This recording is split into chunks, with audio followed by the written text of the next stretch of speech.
ओम शांति। ओम शांति। आज 5 अगस्त 2021। आज मीठे प्यारे बाप दादा के महावाक्य हैं। मीठे बच्चे, बाबा आए हैं तुम्हारी तकदीर जगाने। पावन बनने से ही तकदीर जगेगी। प्रश्न है, जिन बच्चों की तकदीर जगी हुई है उनकी निशानी क्या होगी? उत्तर, वे सुख के देवता होंगे। बेहद के बाप से सुख का वर्षा लेकर सबको सुख देंगे। कभी भी किसी को दुख नहीं दे सकते। वह हैं व्यास के बच्चे, सच्चे सच्चे सुखदेव। दूसरा, बाबा ने कहा, वह 5 विकारों का संन्यास कर सच्चे सच्चे राजयोगी राज ऋषि कहलाते हैं। तीसरा, उनकी अवस्था एक रस रहती है। उन्हें किसी भी बात में रोना नहीं आ सकता। उनके लिए ही कहते हैं मोह जीत। आज का गीत है, तकदीर जगा कर आई हूँ, अपनी बिगड़ी बनाकर आई हूँ। ओम शांति। बाबा ने कहा, गीत की एक लाइन सुनकर के भी बच्चों के, मीठे मीठे बच्चों के रोमांच खड़े हो जाने चाहिए। है तो कॉमन गीत, परंतु इसका सार कोई नहीं जानता। बाप ही हर गीत का, हर शास्त्र के शब्दों का अर्थ समझाते हैं, है ना। बाबा कहते, मीठे मीठे बच्चे तो यह जानते हैं कि कलयुग में सबकी तकदीर सोई हुई है और सतयुग में सबकी तकदीर जगी हुई रहती है। सोई हुई तकदीर को जगाने वाला और मत देने वाला, श्रीमत देने वाला अथवा तकदीर बनाने वाला, वो एक ही बाप है। वही बैठ बच्चों की तकदीर जगाते हैं। जैसे बच्चे पैदा होते हैं और तकदीर जग जाती है।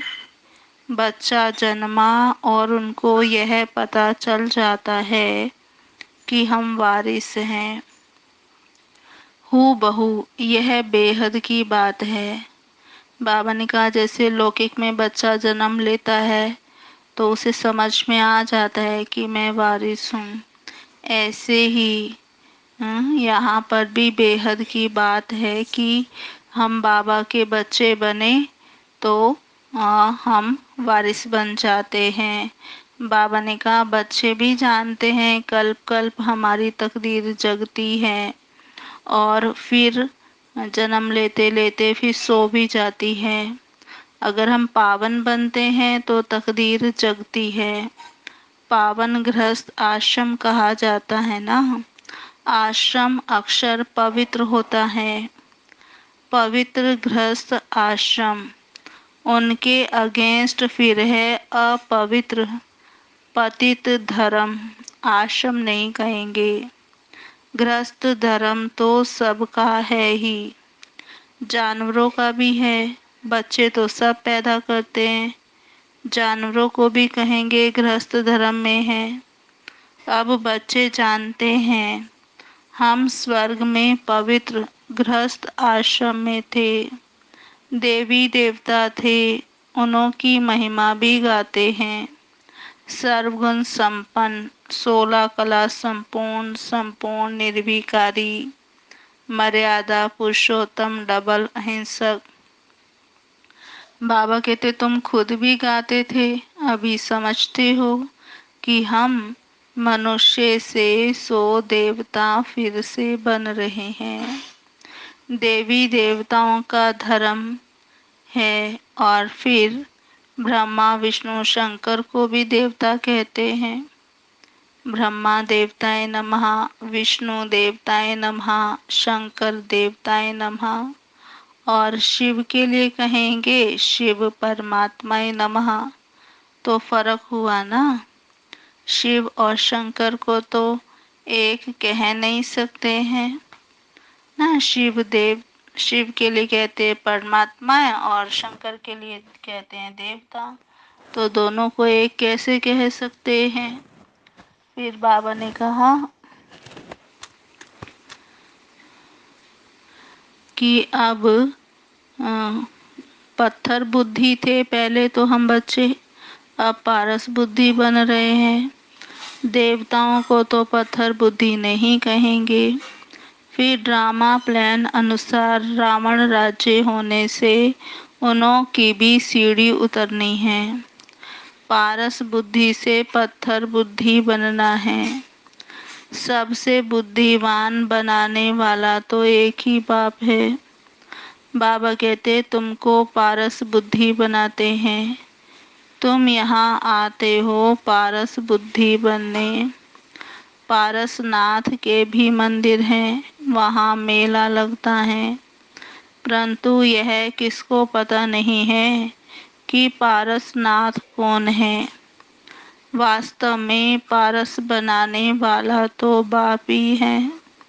वह है बुद्धिवानों की बुद्धि। यह है तुम बच्चों की बुद्धि के लिए खुराक। बुद्धि कितना पलटती है, जैसे गाया जाता है सी नो इविल। अब बंदरों की तो बात नहीं, मनुष्य ही जैसे बंदर मिसल बन जाते हैं। बाबा कहते फिर ड्रामा प्लान अनुसार रावण राज्य होने से उन्हों को भी सीढ़ी उतरनी है।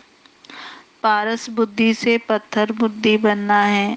सबसे बुद्धिमान बनाने वाला तो एक ही बाप है। तुमको पारस बुद्धि बनाते हैं, तुम यहाँ आते हो पारस बुद्धि बनने के लिए। पारसनाथ के भी मंदिर है, वहाँ मेला लगता है, परंतु यह किसको पता नहीं है पारसनाथ कौन है। वास्तव में पारस बनाने वाला तो बाप ही है। वह है बुद्धिवानों की बुद्धि। ये है तुम बच्चों की बुद्धि के लिए खुराक। बुद्धि कितना पलटती है, जैसे गाया जाता है see no evil, talk no evil, hear no evil, think no evil, do no evil. बाबा ने कहा कि जैसे गाया जाता है बुरा नहीं देखो, बुरा नहीं सुनो, बुरा नहीं बोलो, बुरा नहीं सोचो, बुरा नहीं करो। अब उन्होंने तो दिखा दिया कि हम बंदर आंखें बंद करके बैठे हैं, कान बंद करके बैठे हैं। तो बाबा कहते हैं ये बातें बंदरों के लिए नहीं है, ये बातें तो मनुष्यों के लिए हैं। मनुष्य ही अब जैसे बंदर मिसल बन गए हैं। जैसे एप्स होता है वन मानुष की मनुष्य से भेंट की जाती है। इसको कहा जाता है कांटों का जंगल। कितना एक दो को दुख देते रहते हैं। आज का मनुष्य बोलता है तो बोलने में भी ऐसे शब्द बोलता है जो दूसरे के हृदय में कांटे के मिसल छप जाते हैं, चुभ जाते हैं। तो बाबा ने कहा ये सारी दुनिया कांटों का जंगल है, इसमें सब एक दूसरे को दुख देते रहते हैं। और अभी तुम बच्चों की बुद्धि को तो ज्ञान की खुराक मिल रही है। बेहद का बाप खुराक देते हैं। ये पढ़ाई है ना, ये पढ़ाई सबसे बड़ी खुराक है। और इस पढ़ाई को, इस ज्ञान को अमृत भी कहते हैं। कोई जल आदि की बात नहीं है कि जल अमृत है, वो ठीक है, जल अपनी जगह है, लेकिन मन बुद्धि को तो ज्ञान अमृत ही पावन करेगा। आजकल तो सब चीज़ों को अमृत कह देते हैं, गंगा जल को भी अमृत कहते हैं, देवताओं के पैर धोकर पीते हैं, पानी रखते हैं उसको भी अमृत की अंजलि समझते हैं। बाबा कहते अंजलि जो लेते हैं उसको ऐसे नहीं कहेंगे कि यह पतितों को पावन बनाने वाला है। गंगा जल के लिए भी कहते हैं पतित पावनी है। कहते भी हैं मनुष्य मरे तो गंगा जल मुख में हो, और ऐसा दिखाते भी हैं कि अर्जुन ने बाण मारा धरती पर, फिर अमृत जल भीष्म पितामह को पिलाया। बाबा कहते वास्तव में तुम बच्चों की बातें हैं ये, लेकिन तुम बच्चों ने कोई बाण आदि नहीं चलाए हैं ना। तुम बच्चे तो ज्ञान बाण, ज्ञान ही बाण का काम करता है जो माया को काटता है। तो दिखाते हैं एक गांव है जहाँ बाणों से लड़ाई करते हैं। वहाँ के राजा को ईश्वर का अवतार कहते हैं। बाबा कहते ये सब भक्ति मार्ग के गुरु हैं। सच्चा सच्चा सतगुरु तो एक ही है। सर्व का सदगति दाता एक है जो सबको साथ ले जाते हैं। बाप के सिवाय वापिस कोई ले जा नहीं सकता। ब्रह्म में लीन हो जाने की बात नहीं। ये नाटक बना हुआ है जो चक्र अनादि फिरता ही रहता है। वर्ड की हिस्ट्री ज्योग्राफी कैसे रिपीट होती है यह अभी तुम जानते हो। मनुष्य अर्थात आत्माएं अपने बाप को रचता को भी नहीं जानती हैं, जिसको याद भी करते हैं और गॉड फादर। हद के बाप को कभी गॉड फादर नहीं कहेंगे। गॉड फादर अक्सर बहुत अदब से इज्जत से कहते हैं। उनके लिए ही कहते हैं वह पतित पावन दुख हरता सुख करता है। एक तरफ कहते हैं वह दुख हरता सुख करता है, और फिर कोई दुख दे होता है या बच्चा आदि मर जाता है तो फिर कह देते हैं ईश्वर ही सुख दुख देता है। ईश्वर ने हमारा बच्चा ले लिया, यह क्या किया। फिर ईश्वर को गालियां देते हैं। कहते हैं कि ईश्वर ने हमारे साथ ऐसा किया। ईश्वर ने बच्चा दिया। अब सोचने की बात है, ईश्वर ने बच्चा दिया, फिर अगर उसने वापस ले लिया तो तुम रोते क्यों हो। ईश्वर के पास गया ना। तो बाबा ने कहा सतयुग में ऐसे कोई रोते नहीं है, और बाप समझाते हैं आपको रोने की भी दरकार नहीं है। जो भी बच्चा है या आप हैं, वो भी आत्मा है। वो अपने हिसाब किताब अनुसार जाकर उसे भी पार्ट बजाना है। आपके साथ कोई हिसाब किताब था, पूरा हुआ, अब वो जाकर दूसरा पार्ट बजाएंगे। तो बाबा कहते ज्ञान ना होने के कारण मनुष्य कितना रोते हैं, जैसे पागल हो जाते हैं। यहाँ तो बाप समझाते हैं अम्मा मरे तो भी हलवा खाना, अब्बा मरे तो भी हलवा खाना। हलवा खाना मतलब हलवा नहीं बनाना है। ये जो ज्ञान मुरली है ये हलवा है। माना कुछ भी कैसी भी बड़ी परिस्थिति आ जाए, आपको ज्ञान जरूर सुनना है, और ज्ञान सुनने के लिए नष्टो मोहा होना है। हमारा तो एक ही बेहद का बाप है, दूसरा ना कोई। ऐसी अवस्था बच्चों की होनी चाहिए। मोह जीत राजा की कथा भी सुनी है ना। सतयुग में कभी दुख की बात नहीं होती है, ना कभी अकाले मृत्यु होती है। बच्चे जानते हैं हम काल पर जीत पाते हैं। बाप को महाकाल भी कहते हैं। कालों का काल, तुमको काल पर जीत पानी है, अर्थात काल कब खाता नहीं है। काल ना आत्मा को ना शरीर को खा सकता है। आत्मा एक शरीर छोड़ दूसरा लेती है, उसको कहते हैं काल खा गया। बाकी काल कोई चीज नहीं है। मनुष्य महिमा गाते रहते हैं, समझते कुछ नहीं है। अचतम केशवम नमो नारायण। बाप समझाते हैं यह 5 विकार तुम्हारी बुद्धि को कितना खराब कर देते हैं। इस समय कोई भी बाप को नहीं जानते हैं, इसलिए इनको ऑर्फन की दुनिया कहा जाता है। कितना आपस में लड़ते झगड़ते रहते हैं।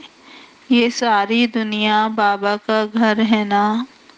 बाप सारी दुनिया के बच्चों को पति से पावन बनाने आते हैं। आधा कल्प बरोबर पावन दुनिया थी ना। गाते भी हैं राम राजा राम प्रजा, राम साहूकार है बसे नगरी जिए दाता, धर्म का उपकार है। फिर वहाँ पर अधर्म की बात कैसे हो सकती है। कहते भी हैं कि वहाँ पर शेर बकरी इकट्ठे जल पीते हैं। फिर वहाँ रावण आदि कहाँ से आए। समझते नहीं हैं। बाहर वाले तो ऐसी बातें सुनकर हंसते हैं ना। ये सोचने की बात है। एक तरफ आप कहते हो सतयुग में शेर बकरी इकट्ठे जल पिएंगे, हाँ, तो जानवर भी वहाँ दुख नहीं देगा, तो रावण आदि कैसे आ जाएंगे दुख देने के लिए। तो बाबा ने कहा ऐसी ऐसी बातें सुनकर तो विदेशी भी हंसते हैं। अब शिव बाबा आकर हमें ज्ञान देते हैं कि बच्चे ये पतित दुनिया है। अब बाबा कहते हैं प्रेरणा से तो पतितों को पावन बनाएंगे क्या। कोई सोचते हैं भगवान हमको प्रेरणा देगा तब हम जाएंगे ज्ञान सुनने, है ना। तो बाबा ने कहा क्या प्रेरणा से पतितों को पावन बनाया जा सकता है। रोज मुरली सुनते हैं तो भी पावन नहीं बनते हैं, तो प्रेरणा से कैसे होगा। तो बाबा ने कहा तुम बुलाते ही हो पतित पावन आओ, तो जरूर भारत में ही आया था। कभी ये थोड़े ही कहा था प्रेरणा से हमें पावन बनाओ। हमने तो भक्ति में पुकारा था कि आओ, तो बाबा आया है, भारत में आया था फिर आया है। अब भी कहते हैं मैं ज्ञान का सागर आया हूँ, तुम्हें आप समान मास्टर ज्ञान सागर बनाने। बाप को ही सच्चा सच्चा व्यास कहेंगे, तो यह व्यास देव और उनके बच्चे सुखदेव। तुम अभी सुख के देवता बनते हो, सुख का वर्षा ले रहे हो व्यास शिवाचार्य से। व्यास के बच्चे तुम हो, परंतु मनुष्य मूझ ना जाए इसलिए कहा जाता है शिव के बच्चे। उनका असुल नाम है शिव। आत्मा को जाना जाता है, परमात्मा को भी जाना जाता है। वही आकर पति से पावन बनने का रास्ता बताते हैं। कहते हैं मैं तुम आत्माओं का बाप हूँ। कहते हैं अंगूठे मिसल है, इतना बड़ा तो यहाँ ठहर भी ना सके। कोई कोई सोचते हैं कि परमात्मा अंगूठे मिसल है, अंगूठे जितना बड़ा है, और कोई सोचते हैं आत्मा इतना बड़ा है। तो बाबा ने कहा अगर इतना बड़ा होता तो मस्तक के मध्य में कैसे ठहर सकते हैं, कैसे बैठ सकते हैं। इसलिए बताते हैं कि शिव बाबा या हम आत्मा बहुत सूक्ष्म है। डॉक्टर लोग भी तो माथा मारते हैं ना आत्मा को देखने के लिए, परंतु देख नहीं सकते हैं। आत्मा को रियलाइज किया जाता है ना, अनुभव कर सकते हैं कि मैं आत्मा हूँ और ये मेरा शरीर है। आत्मा कोई दिखाई देने वाली चीज नहीं है। बाप भी पूछते हैं क्या अब तुमने अपनी आत्मा को रियलाइज किया ना। बिना आत्मा के तो शरीर भी नहीं चलेगा, तो आत्मा को रियलाइज करना तो बहुत इजी है। इतनी छोटी सी आत्मा में अविनाशी पाठ नुधा हुआ है, जैसे एक रिकॉर्ड है। पहले तुम देही अभिमानी थे, अभी देही अभिमानी बन रहे हो। बाबा ने कहा पहले तुम देही अभिमानी थे, फिर जन्म लेते लेते देह अभिमान में आ गए, अब फिर से देही अभिमानी बने हो। तुम जानते हो हमारी आत्मा 84 जन्म कैसे लेती रहती है, उनका एंड नहीं होता। कोई कोई पूछते हैं ये ड्रामा कब से शुरू हुआ? तो बाबा ने कहा कि ये ड्रामा तो अनादि है, ये कभी विनाश नहीं होता, इसलिए इसको कहा जाता है बना बनाया अविनाशी वर्ड ड्रामा। ये सृष्टि अनादि है, अनादि काल से चली आ रही है और अनादि काल तक चलेगी, इसका विनाश नहीं होता। तो बाबा ने कहा इस वर्ड को, इस सृष्टि को तुम जानते हो, जैसे अनपढ़ बच्चों को पढ़ाई दी जाती है, ऐसे ही बाप तुम बच्चों को पढ़ा रहे हैं। और पढ़ने वाली है आत्मा, आत्मा ही शरीर द्वारा पढ़ती है। ये है पत्थर बुद्धि के लिए फूड, फूड मतलब भोजन, ये ज्ञान है हम बच्चों की बुद्धि का भोजन। तो बाबा ने कहा बुद्धि को समझ मिलती है ना, तुम बच्चों के लिए ही बाबा ने चित्र भी बनवाए हैं। बहुत सहज है, त्रिमूर्ति ब्रह्मा विष्णु शंकर। और अब ब्रह्मा को त्रिमूर्ति क्यों देते हैं, देव देव महादेव क्यों कहते हैं, एक दो के ऊपर रख देते हैं, अर्थ कुछ भी समझते नहीं। अब ब्रह्मा कैसे हो सकता है, जबकि ब्रह्मा को प्रजापिता कहा जाता है, तो सूक्ष्म वतन में वह देवता कैसे हो सकता? प्रजापिता ब्रह्मा तो यहाँ इस धरा पर होना चाहिए ना। ये साकार बाबा की मुरली है। जब बाबा इस धरा पर थे तब बाबा ने कहा कि सूक्ष्म वतन में कैसे, लेकिन अभी तो साकार बाबा है नहीं, तो अभी तो सूक्ष्म वतन में ही है। तो बाबा ने कहा जैसे ब्रह्मा को प्रजापिता कहा जाता है, तो प्रजा के साथ पिता होना चाहिए ना। अब ये बातें कोई शास्त्रों में नहीं है। बाप कहते हैं मैं इस शरीर में प्रवेश कर इनके द्वारा तुमको समझाता हूँ, इनको अपना रथ बनाता हूँ, इनके बहुत जन्मों के अंत में मैं आता हूँ। ये भी 5 विकारों का संन्यास करते हैं। संन्यास करने वाले को योगी ऋषि कहा जाता है। अभी तुम राज ऋषि हो, तुम प्रतिज्ञा करते हो, वह सन्यासी लोग तो घर बार छोड़कर चले जाते हैं, और यहाँ तुम बच्चे तो स्त्री पुरुष इकट्ठे रहते हो, कहते हैं हम विकार में कभी नहीं जाएंगे। तो बाबा कहते मूल बात है ही विकार की। तुम जानते हो शिव बाबा रचयिता है, वह नई दुनिया रचते हैं। वह बीज रूप सत चित आनंद का सागर, ज्ञान का सागर है। स्थापना पालना विनाश कैसे करते हैं, ये बाप ही जानते हैं। इन बातों को मनुष्य तो जानते नहीं। तुम बच्चे अभी इन सब बातों को जानते हो, इसलिए सबको समझा सकते हो। अच्छा मीठे मीठे सिगिलधे बच्चों प्रति माता पिता बाप दादा का याद प्यार गुड मॉर्निंग। रूहानी बाप की रूहानी बच्चों को नमस्ते। हम रूहानी बच्चों की रूहानी बाप दादा को याद प्यार गुड मॉर्निंग, नमस्ते नमस्ते नमस्ते। सदा रहेंगे हंसते, बनेंगे फरिश्ते, चलेंगे परम धाम के सीधे रास्ते। धारणा के लिए मुख्य सार पहला, हर एक आत्मा का हिसाब किताब अपना अपना है। हर एक आत्मा का हिसाब किताब अपना अपना है, इसलिए कोई शरीर छोड़ते हैं तो रोना नहीं है। पूरा नष्टो मोहा बनना है, बुद्धि में रहे हमारा तो एक बेहद का बाप, दूसरा ना कोई।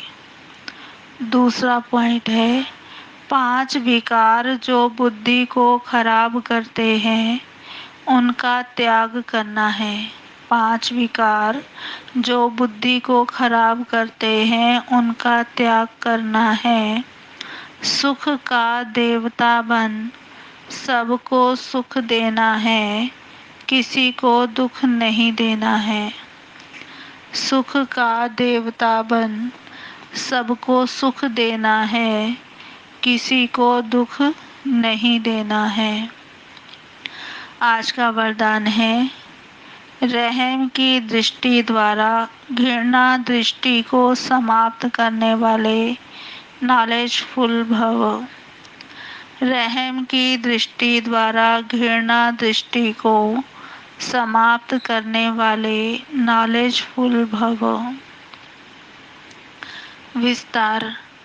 जो बच्चे एक दो के संस्कारों को जानकर संस्कार परिवर्तन की लगन में रहते हैं, जो बच्चे एक दो के संस्कारों को जान संस्कार परिवर्तन की लगन में रहते हैं, कभी ये नहीं सोचते कि यह तो है ही ऐसे, उन्हें कहेंगे नॉलेजफुल। वे स्वयं को देखते और निर्विघ्न रहते हैं। उनके संस्कार बाप के समान रहम दिल के होते हैं। रहम की दृष्टि घृणा दृष्टि को समाप्त कर देती है।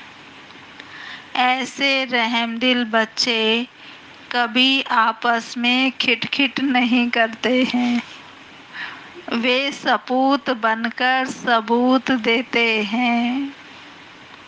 आज का स्लोगन, सदा परमात्म चिंतन करने वाले ही बेफिक्र बादशाह हैं। सदा परमात्म चिंतन करने वाले ही बेफिक्र बादशाह हैं। उन्हें किसी प्रकार की चिंता नहीं हो सकती। उन्हें किसी भी प्रकार की चिंता नहीं हो सकती। अब सुनते हैं महातेश्वरी जी के अनमोल महावाक्य। हेडिंग है, अखंड ज्योति तत्व, साइलेंस लॉज और साकारी दुनिया प्लेग्राउंड। अखंड ज्योति तत्व, साइलेंस लॉज और साकारी दुनिया प्लेग्राउंड। मातेश्वरी जी मम्मा कहती कि आत्माओं का निवास स्थान है अखंड ज्योति मह तत्व, जहाँ इस शरीर के पाट से मुक्त हैं, अर्थात दुख सुख से न्यारी अवस्था में है, जिसको साइलेंस लॉज भी कहते हैं। और आत्माओं का शरीर सहित पाट बजाने का स्थान प्लेग्राउंड, यह साकारी दुनिया है।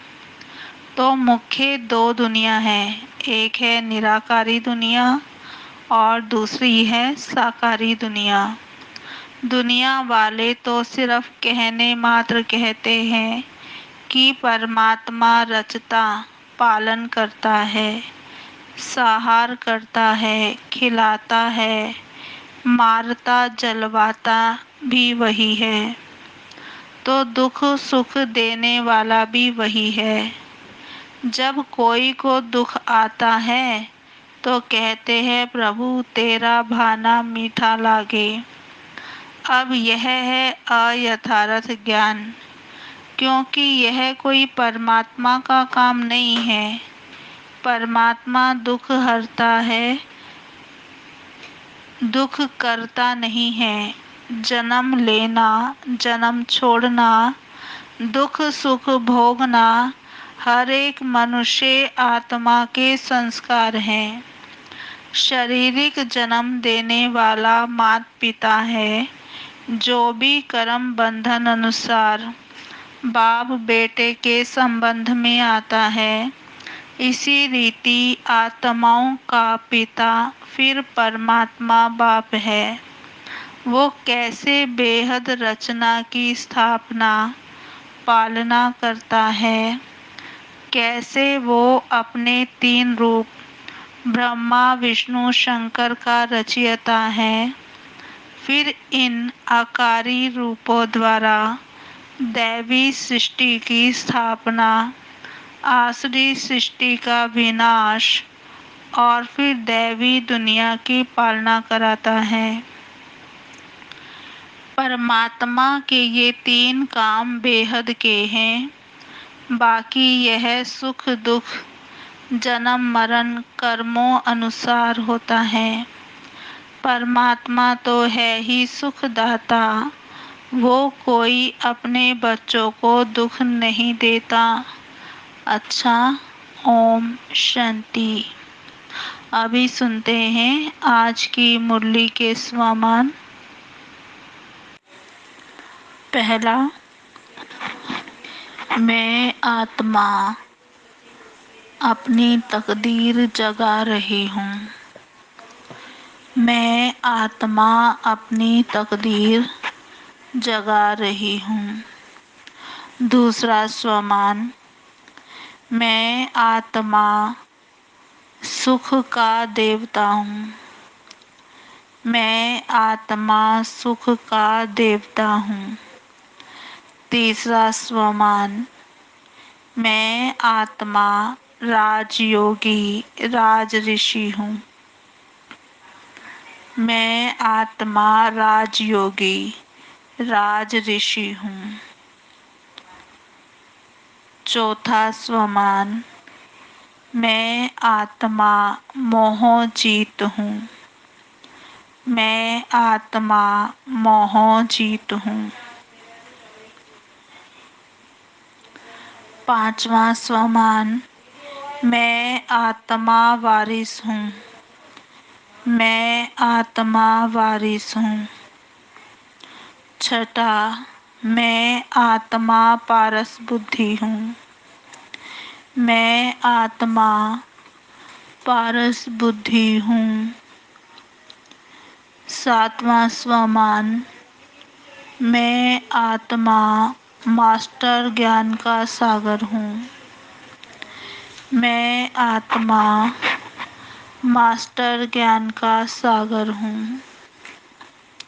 आठवां स्वमान, मैं आत्मा बाप समान रहम दिल हूँ।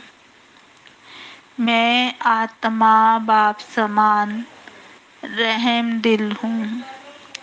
नौवां, मैं आत्मा सपूत बनकर सबूत देने वाली हूँ। मैं आत्मा सपूत बनकर सबूत देने वाली हूँ। 10वां, मैं आत्मा बेफिकर बादशाह हूँ। मैं आत्मा बेफिकर बादशाह हूँ। ओम शांति। अब सुनते हैं दादी जी की विशेषता। पांचवी विशेषता है सदा यज्ञ स्नेही और यज्ञ रक्षक। दादी जी जो हैं बहुत ही यज्ञ स्नेही और यज्ञ रक्षक थी। बाबा की, यज्ञ की व परिवार की कभी कोई निंदा करे ये दादी सुन नहीं सकती थी। दादी से महापाप समझती। दादी सदा यज्ञ रक्षक बनकर रही। उनकी बुद्धि में सदा यही रहता कि यह यज्ञ हमारे यज्ञ पिता का है, इसकी हम सबको मिलकर संभाल करनी है। कोई भी ईश्वरीय नियम व मर्यादा का उल्लंघन कर यज्ञ की व यज्ञ पिता की कभी निंदा नहीं करानी है। अगर कोई ब्राह्मण कुल की मूल मर्यादाओं का उल्लंघन करता है तो वे शक्ति रूप बनकर निर्णय लेती।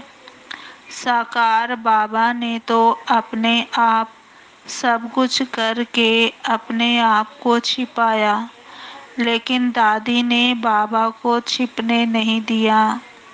यज्ञ के लिए, बाबा के लिए उनका अति प्यार रहा। इसी प्यार के पीछे उन्होंने पूरे विश्व को कुर्बान करा दिया। इस महान यज्ञ की दादी ने दिल से संभाल की। यज्ञ सेवा करने के लिए कितनी आत्माओं को लायक बनाया। शिव बाबा का भंडारा सदा भरपूर रहे, यही उनका लक्ष्य रहा। अच्छा, ओम शांति। आज सतगुरुवार है। आज हम सभी मिलकर बाबा को भोग लगाएंगे, तो आप सभी भी भोग लगवाएं हमारे साथ और सेंटर पर आकर भोग स्वीकार करें। ओम शांति।